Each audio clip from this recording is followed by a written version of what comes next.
Hello students, मैं Sarvesh sir आप सभी लोगों का सर्वेश इंग्लिश क्लास में स्वागत करते हैं। आज की क्लास में हम लोग पढ़ेंगे ऑब्जेक्टिव केस। प्रीवियस क्लास में हम आपको बताए थे कि केस क्या होता है और नॉमिनेटिव केस क्या होता है।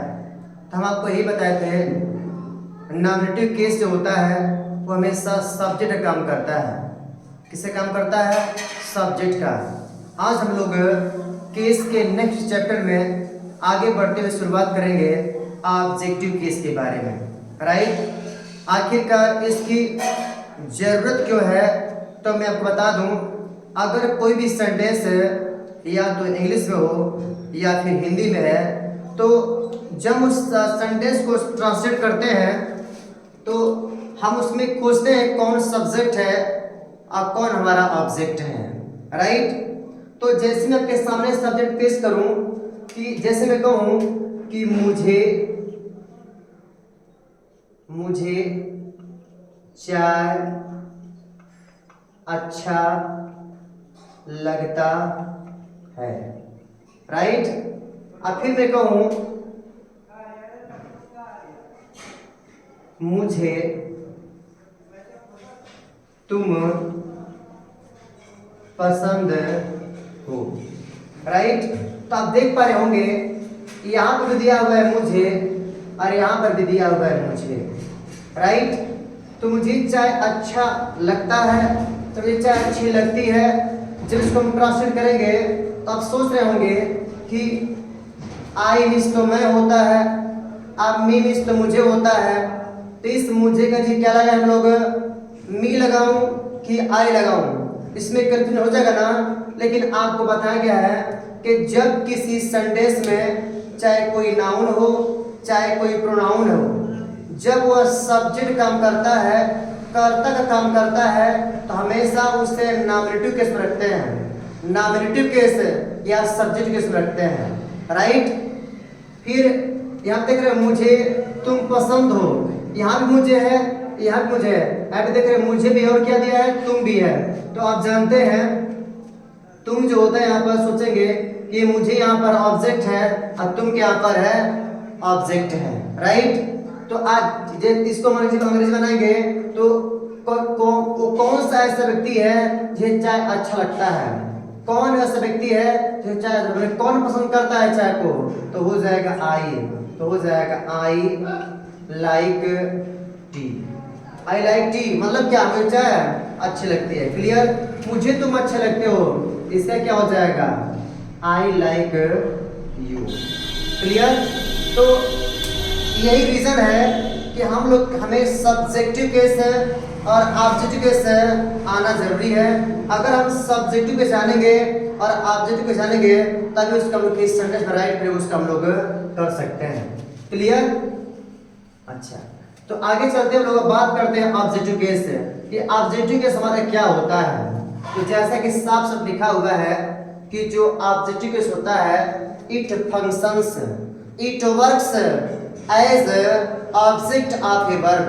मेरे बात गौर सुनिएगा कि जो हमारा ऑब्जेक्टिव केस होता है इसका अर्थ क्या होता है, कर्म कारक होता है। तो लिखा है कि ए नाउन आर प्रोनाउन, चाहे कोई नाउन हो चाहे कोई भी नाउन हो, चाहे कोई नाउन हो और चाहे कोई क्या हो, प्रोनाउन हो। ए नाउन और प्रोनाउन अर्थात एक संज्ञा या फिर कोई सर्वनाम, दैट मीन्स जो फंक्शंस मीन्स काम करता है, किस तरह से काम करता है, ऑब्जेक्ट की तरह। किसकी तरह? ऑब्जेक्ट की तरह। और किसका ऑब्जेक्ट? वर्ब का ऑब्जेक्ट। तो उसे हम क्या बोलते हैं? उसे बोलते हैं ऑब्जेक्टिव केस। राइट, मतलब कहने का अर्थ है कि अगर वर्ब के बाद, अगर कोई वर्ब के बाद चाहे कोई नाउन लिखा हो चाहे कोई प्रोनाउन लिखा हो, उसे हम क्या बोलेंगे? उसे हम बोलेंगे आपका ऑब्जेक्टिव केस। देखिए जैसे लिखता हूं, जैसे मैंने लिख दिया, किसी सेंटेंस देखिएगा अगर कोई वर्ब है, राइट, तो वर्ब के बाद और वर्ब के पहले, तो आपको बताया गया होगा कि वर्ब के पहले आपका क्या होता है, वर्ब के पहले आपका होता है सब्जेक्ट। क्या होता है? सब्जेक्ट। और वर्ब के बाद क्या होता है आपका? ऑब्जेक्ट। यह जो ऑब्जेक्ट होता है ना आपका, नाउन भी हो सकता है और आपका प्रोनाउन भी हो सकता है, राइट। तो ये लिखा है कि ये नाउन और प्रोनाउन एक संज्ञा अथवा सर्वनाम that functions as object of a verb, मतलब एक क्रिया का जो ऑब्जेक्ट होता है, ठीक, उसे क्या बोलते हैं लोग हैं, उसे बोलते हैं ऑब्जेक्टिव केस, राइट। तो जैसे मैंने लिख दिया वर्ब, ठीक, तो वर्ब के पहले जो होगा वो सब्जेक्ट होगा और वर्ब के बाद जो होगा वो आपका ऑब्जेक्ट होगा, राइट। इस बात को बिल्कुल नोटिस कीजिएगा, ठीक, क्लियर। आगे चलते हैं, लिखिए इसमें क्या है, the object may be a direct, indirect or object of a preposition. तो मैं आपको नेक्स्ट क्लास बताऊंगा काइंड्स ऑफ ऑब्जेक्ट। ऑब्जेक्ट कितने होते हैं मैं इसके विषय में बताऊंगा। अभी फिर इतना समझिए कि जो हमारा ऑब्जेक्ट होता है, जो हमारा ऑब्जेक्ट होता है वह डायरेक्ट भी होता है, डायरेक्ट होता है, इनडायरेक्ट होता है, और क्या होता है, अब क्या होता है, object of a preposition, right. और यहाँ पर मैंने लिखा है कुछ टेबल लिखा हुआ है, क्या लिखा है, टेबल। तो प्रीवियस क्लास में मैंने बताया है कि अगर किसी सेंटेंस में कोई नाउन है, और नाउन किसका काम करती है, नाउन काम करते हैं आपके सब्जेक्ट का, तो आपको बताया क्या होगा, ये noun does not change it's form. जो ये नाउन होती है चाहे सब्जेक्ट हो तब भी वैसे होती है, ऑब्जेक्ट हो तब भी उस रूप में रहती है, यानी नाउन का रूप बदलता नहीं है। फिर बात किया कि हम लोग प्रोनाउन का, तो a pronoun changes its form, changes its form, ठीक, अकॉर्डिंग टू केस, केस के अनुसार रूप क्या करता है, अपना बदलता है। तो देखो यहाँ पे लिखा है नॉमिनेटिव केस। ऐसा नॉमिनेटिव केस का अर्थ क्या होता है, इसका अर्थ होता है कर्ता कारक। अगर कोई सेंटेंस में वो करता है, कर्ता काम कर रहा है, तो उसे हमेशा नॉमिनेटिव केस में लिखेंगे। और अगर ऑब्जेक्टिव केस में है, इसे क्या बोलते हैं हम लोग, इसे बोलते हैं कर्म कारक। तो जब कभी भी नॉमिनेटिव रहेगा तो हमेशा ऐसे रहेगा, आई मीन्स मैं भी होता है, आई मीन्स मुझे भी होता है सब्जेक्ट में, वी मीन्स हम भी होता है, वी मीन्स हमें भी होता है, वी मीन्स हम सबको भी होता है, यू मीन्स तुम भी होता है, यू मीन्स तुमको भी होता है, यू मीन्स तुम्हें भी होता है, सी मीन्स वह भी होता है, सी मीन्स उसे भी होता है, ठीक। तो कहने का अर्थ यह है कि जब कभी भी ये सब्जेक्ट के रूप में आएंगे तो अपने किस केस में होंगे, नॉमिनेटिव में, राइट। देखिए तो आई किससे बदला है, आई किससे बदला है, देख रहे आई का क्या हुआ है, मी। वी किस में क्या है, जब एडजेक्टिव भी क्या हो गया, अस हो गया। यू का क्या, देखिए यू होता है अनचेंज्ड, यहाँ भी यू, यहाँ भी यू, राइट। मतलब यहाँ जब सब्जेक्ट काम करेगा तो नॉमिनेटिव में रहेगा, जब यह ऑब्जेक्ट काम करेगा तो ऑब्जेक्टिव में रहेगा। देखिए यहाँ पे दिया है सी ना, तो सी का हो जाएगा आपका, सी का होता है हर, ठीक, हर। तो सी का क्या हो जाएगा, हर हो जाएगा, ही का हिम हो जाएगा, इट का इट होता है। देखिए अब देखिए नाउन आ गया ना, तो बोला गया है कि जो नाउन होता है अपने फॉर्म को बदलता नहीं है, अर्थात सब्जेक्ट में भी वैसे होता है और ऑब्जेक्ट में भी वैसे होता है। यहाँ पे राम है तो क्या आपका है, राम, सीता है तो सीता, बुक है तो बुक, राइट। हमेशा रखिएगा कभी भी ऑब्जेक्टिव केस होगा तो प्रोनाउन का रूप बदलता है, लेकिन नाउन का रूप नहीं बदलता है। तो ऑब्जेक्टिव में मी रहेगा, अस रहेगा, यू रहेगा, हर होगा, हिम होगा, इट होगा, लेकिन नाउन को जो कहते हैं हम लोग लिख देंगे। क्लियर थी बात, क्लियर। एक बात और बताया आपको है कि वर्ब के पहले और वर्ब के बाद, वर्ब के पहले जो होता है हमारा है वो आपका होता है सब्जेक्ट, और वर्ब के बाद जो होता है हमारा वो क्या होता है आपका ऑब्जेक्ट। इस बात को हमेशा नोटिस कीजिएगा। और जो हमारा ऑब्जेक्ट है वो हमेशा ऑब्जेक्टिव केस में होगा, जो हमारा सब्जेक्ट है हमेशा हमारा सब्जेक्ट केस या फिर किस में होगा, नॉमिनेटिव केस में, राइट। अब देखिए मैंने कहा list of objective case, list of objective case. मैंने बोला है कि a noun or pronoun, a noun or pronoun that functions as object of a verb, तो मैं आपको सीधे सीधे बोल दूं कि noun or pronoun may be the object of a verb. Noun और प्रोनाउन एक वाक्य में ऑब्जेक्ट के रूप में प्रयोग हो सकते हैं, जिनका प्रयोग किसके बाद होता है? आपका वर्ब के बाद। अतः में लिखा है नाउन। नाउन मतलब ऑब्जेक्ट के रूप में किसी का नाम आ जाए, किसी का नाम आ जाए, राम, श्याम, मोहन, सोहन, ठीक ना, दिनेश, सुरेश, जो भी आ जाए, ठीक, किसी लड़की का नाम आ जाए, ठीक, किसी वस्तु का नाम आ जाए, ठीक, चेयर, डॉग, टाइगर, डियर इत्यादि जितने भी हैं आपके नाउन, उसमें से किसी का प्रयोग ऑब्जेक्ट के रूप में हो सकता है। फिर मैं लिखा है प्रोनाउन। देखिए यहाँ पर क्या हुआ है? मी किसका हुआ है? आई का क्या हुआ है? मी। अस, वी का क्या हुआ है? इसमें वी का नहीं लिखा गया है। हाँ देखो वी है, वी का क्या होता है? आपका अस होता है। हिम किसका होता है? ही का ऑब्जेक्टिव क्या होता है? हिम होता है। हर, सी का क्या होता है? हर होता है। देम, दे का क्या होता है आपका? दे का होता है आपका देम होता है। राइट, मैं लिख देता हूं यहां पर हूं, दे का होता है आपका देम। राइट, तो हमारे जो ऑब्जेक्टिव केस होते हैं वही होते हैं। अब हम चलते हैं हम लोग एग्जाम्पल में। किसमें सर? हम लोग एग्जाम्पल में। और देखिए मैं लिखा है कि ऑब्जेक्ट इज गिवन और रिटेन आफ्टर वर्ब। जो बात मैंने यहाँ लिखी है ना, उस बात पर यहाँ बताया हुआ है कि किसी भी सेंटेंस में अगर ऑब्जेक्ट का प्रयोग होगा तो किसके बाद होगा? वर्ब के बाद होगा। यानी आप इस स्ट्रक्चर को फॉलो करेंगे कि किसी भी सेंटेंस में, कोई भी सेंटेंस रहेगा, ठीक, उसमें सब्जेक्ट होगा, वर्ब और क्या होगा? आप देख रहे हैं यहाँ पर कि वर्ब के बाद, ठीक, यानी कि इधर और इसके इधर ये क्या दिया है? सब्जेक्ट, और ये क्या दिया है? ऑब्जेक्ट। राइट, इतनी बात क्लियर। अब चल देखते हैं हम लोग एग्जांपल। राइट, तो सी इज राइटिंग ए लेटर। सबसे पहले खोजेंगे इसमें कि हमारा इसमें कौन हमारी वर्ब है। राइट, तो आप देख पा रहे होंगे कि राइटिंग हमारी क्या है? वर्ब। राइट, तो राइटिंग हमारी वर्ब है। देखिए राइटिंग पहले क्या है, राइटिंग के बाद क्या है? तब देख पा रहे होंगे राइटिंग आपकी वर्ब है ना, तो वर्ब पहले क्या दिख रहा है? इज दिख रहा है। इज हमारी हेल्पिंग वर्ब है। क्या है? Helping verb. और जो हमारा सी है ना, सी, ये हमारा क्या है? सब्जेक्ट। राइट, ऐसे फॉलो कीजिएगा। वर्ब दिया है तो क्या मिल गया आपको? सब्जेक्ट। और वर्ब के बाद क्या रहेगा आपका? ये आपका हो जाएगा ए लेटर। क्या रहेगा आपका?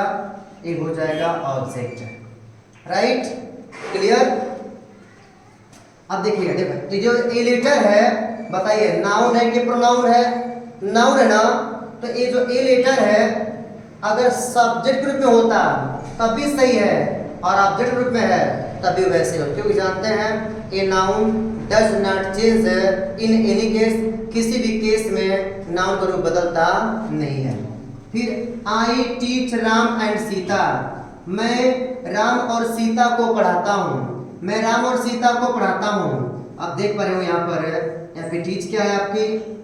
आपकी है वर्ब। और वर्ब पहले आई क्या आपका है? क्या आपका है? आई आपका हो गया सब्जेक्ट। ठीक, सब्जेक्ट। आई हो गया आपका सब्जेक्ट। क्लियर। और टीच के बाद है किसी का नाम दिया है, ठीक, और सीधा दिया है, दोनों एंड से जुड़े हुए हैं। तो हम पूरे क्या बोल सकते हैं इनको? हम बोल सकते हैं इसे ऑब्जेक्ट है। और जब ये ऑब्जेक्ट है तो बताइए ऑब्जेक्टिव केस में होंगे कि नहीं होंगे? हो गया ना ऑब्जेक्टिव केस में। यहाँ पे क्या हो जाएगा आपका? ऑब्जेक्टिव केस हो जाएगा। Clear. You bought a book. तुमने एक किताब खरीदी। सबसे पहले खोजिएगा वर्ब। ये क्या आपका है? बॉट। बॉट क्या आपकी है? वर्ब।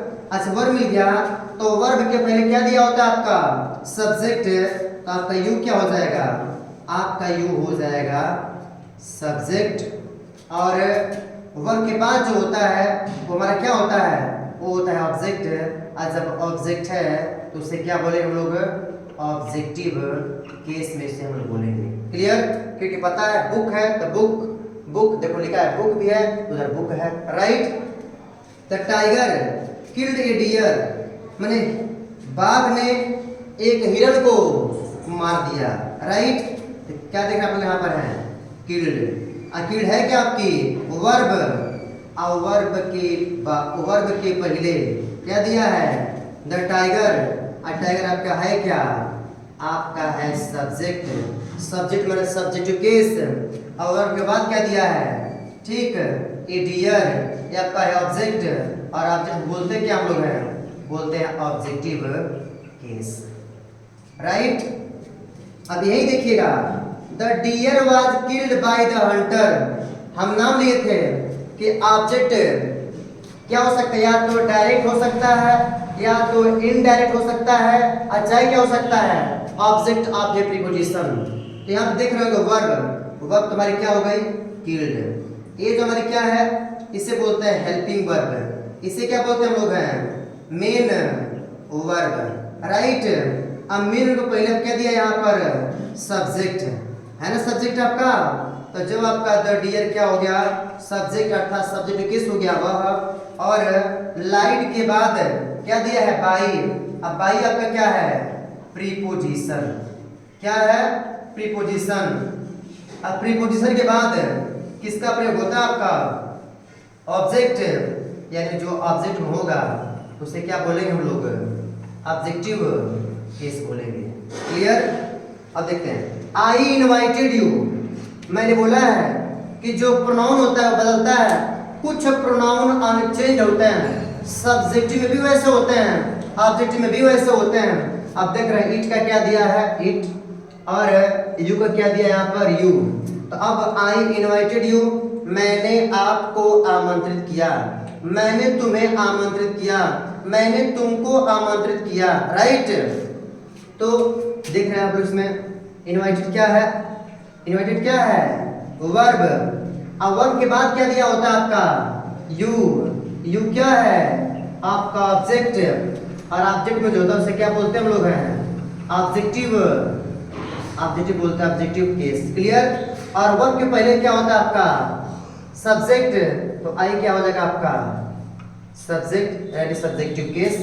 फिर we punished them, we means हमने, अब पनिश्ड मीन्स दंड दिया, और देम मीन्स उन्हें भी होता है, देम मीन्स उनको भी होता है, राइट। हम लोगों ने उन्हें दंड दिया, तो किसको दंड दिया देम को। यहाँ पे क्या दिया आपका पनिश्ड, पनिश्ड क्या आपकी है ये आपकी है वर्ब, और वी आपका क्या है ये आपका है सब्जेक्ट। और आप जानते हैं जो सब्जेक्ट काम करता है वो होता है सब्जेक्टिव केस, जो वर्ब के पहले होता है, और वर्ब के बाद वाला क्या होता है आपका ऑब्जेक्ट होता है, और ऑब्जेक्ट क्या बोलते हैं हम लोग हैं objective case, right, objective case. इसमें the teacher advised you and me, the teacher advised you and me, अध्यापक ने तुम्हें और मुझे सलाह दी, आपको और मुझे सलाह दी। तो आप देख पा रहे हैं यहाँ पर यू है, और यहाँ पे क्या दिया है मी, और आप देख पा रहे इसमें क्या दिया हुआ है यहाँ पे यू, और यहाँ पे क्या दिया है मी। तो आप कह सकते हैं कि वर्ब के बाद दिया है, ये दोनों ही क्या हो जाएंगे, ये दोनों यहाँ पे हो जाएंगे ऑब्जेक्ट, अर्थात ऑब्जेक्टिव केस में ये दोनों ही आ जाएंगे, राइट। एडवाइस क्या आपका है वर्ब, और द टीचर क्या हो जाएगा आपका सब्जेक्ट, और जो सब्जेक्ट होता है उसे क्या बोलते हैं वो सब्जेक्टिव केस में होता है, right. Radha helped me, Radha ने मेरी सहायता की, राधा ने मेरी सहायता की। तो देखिए यहाँ पे क्या दिया आपका हेल्प दिया है, और हेल्प के पहले वर्ब के पहले आपके क्या होता है सब्जेक्ट, ठीक। और जो सब्जेक्ट होता है वो सब्जेक्टिव केस होता है, तो उसे नॉमिनेटिव केस बोलते हैं, और जो वर्ब के बाद होता है उसे क्या बोलते हैं हम लोग हैं, उसे बोलते हैं हम लोग ऑब्जेक्ट, अर्थात objective case, right. He gave money to the poor, उसने पैसा दिया, किसको दिया गरीबों को दिया। यहाँ पे क्या देखा आप लोग हैं गेव है क्या आपकी, गिव आपकी है वर्ब, राइट।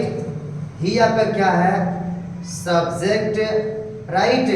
और इसके बाद जो भी होता है वो आपका ऑब्जेक्ट देख रहे हैं मनी, और क्या दिया है पुअर। ए भी देखिए जो हमारा ए भी ऑब्जेक्ट है, ए भी ऑब्जेक्ट और हमारा ए भी ऑब्जेक्ट, यहाँ पे दो ऑब्जेक्ट दिए गए हैं, राइट। तो ये रहा हमारा आज का क्लास है जो किस पर आधारित है, ऑब्जेक्टिव केस पर, राइट। तो आपको बताया है कि जो भी हमारा ऑब्जेक्टिव केस होता है वो वर्ब के बाद जो हमारा प्रयोग होता है वो ऑब्जेक्टिव केस होता है, राइट। अगर बिल्कुल समझना है तो आप इस टेबल को देखिएगा और बताया गया है कि जो प्रोनाउन होता है उसका रूप बदलता है लेकिन नाउन का रूप नहीं बदलता है, राइट। तो I am sure you will like my video and watch the full video, and do not forget to like, share and subscribe. धन्यवाद।